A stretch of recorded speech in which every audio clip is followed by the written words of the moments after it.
Welcome back to Nylons and Pylons. We're the Knights, Camille and Blake. Obviously. Today our topics are the greatness of Seinfeld, NFL free agency, March Madness canceled, the life of professional mascots, and this newest apocalyptic world we're living in.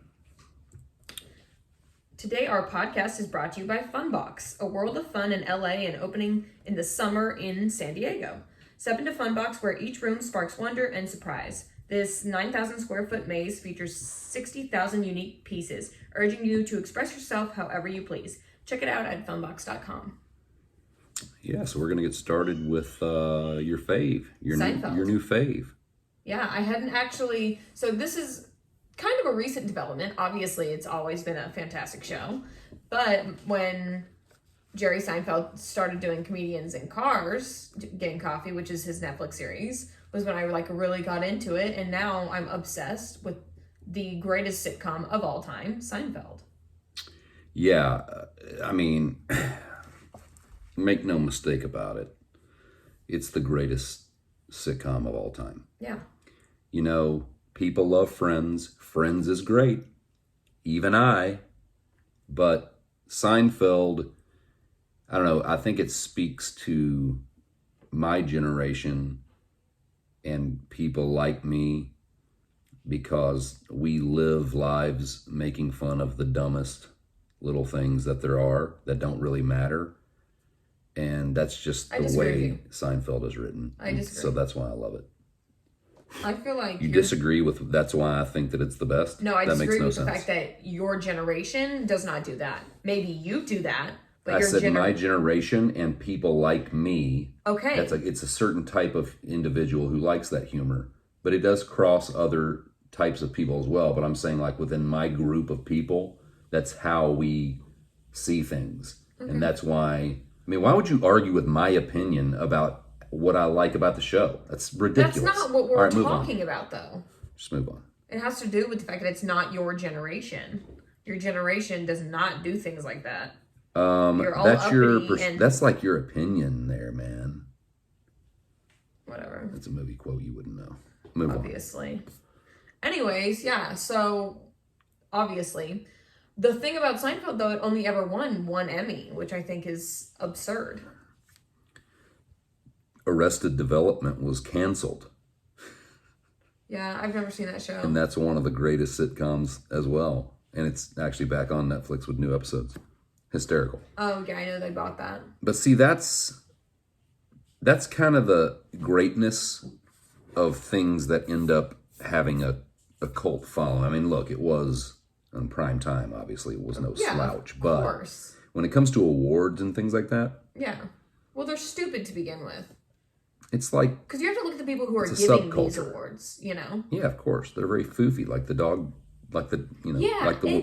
Kennel Club dog show we did. Yes, that's a great point. The poodle always wins. It's always the same ones that have the same characteristics, but as a dog lover, they're not as cute as who you would pick. Of course not. Of course. You know what I mean? Yeah. It's more of a science to them. Yeah.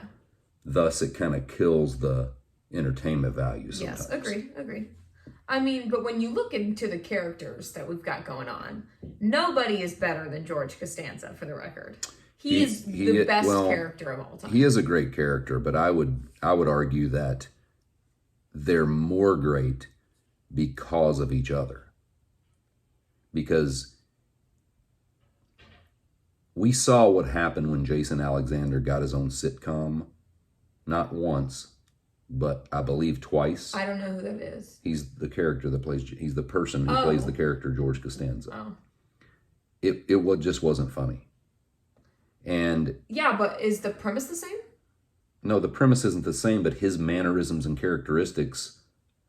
I mean, you see George Costanza because he played that character for so long. Of course.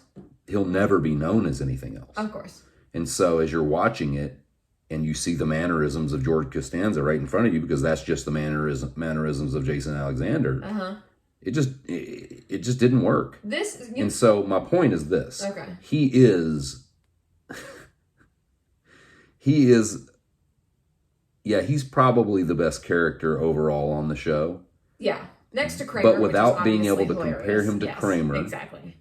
And the antagonistic role that Elaine plays with him, causing him to do some of the things he does. That's what I'm saying. Like it just, no, I see your it's point. a perfect fit to make each one of them funnier and better at their role. I see your point, but I think the thing that I find funny is like how often George, for one, he's just so like his life is so pointless, which I think is amazing, and he knows his life is pointless, which I really enjoy. Like that's my favorite part about it. Is the realization of how terribly. Yes, of course.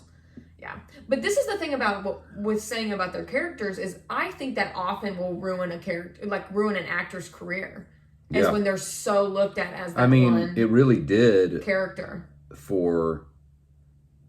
Jason Alexander has been in movies. He's done other things, but he's never really succeeded. Yeah. In the sense of like Elaine with Veep. Oh yeah. And whatever. Julia Louis-Dreyfus. Yeah, and the other show she's on now or whatever. Isn't there another one that she's doing now? Or maybe it's...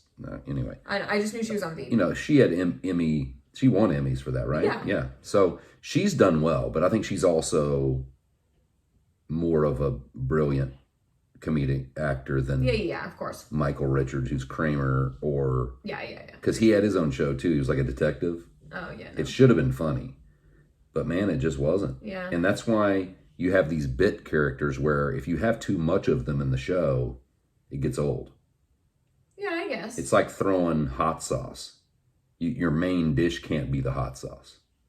It's got to be an accessory in little bits to the main dish, which really is Jerry in his life.